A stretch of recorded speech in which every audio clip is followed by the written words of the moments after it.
Merhaba arkadaşlar, bugün sizlerle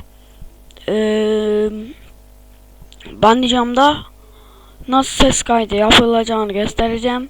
Arkadaşlar öncelikle genelden gelişmişe, sonra da sizde genel çıkar.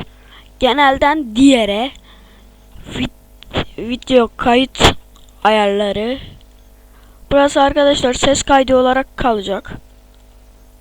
Burası mikrofon. Burası devre dışı. Böyle bu kadar. Ve arkadaşlar bu kadar ve sesinizi kaydetmeye başlar. Arkadaşlar bir de videoda sorun yaratan içerisinde göster. Sarı tabaka şeklinde gösterir bunda. Kaydet, durdur, duraklat. Ve arkadaşlar duraklatma şöyle bir şey.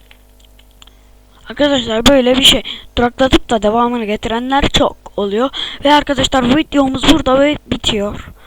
İyi günler. Abone olmayı unutmayın.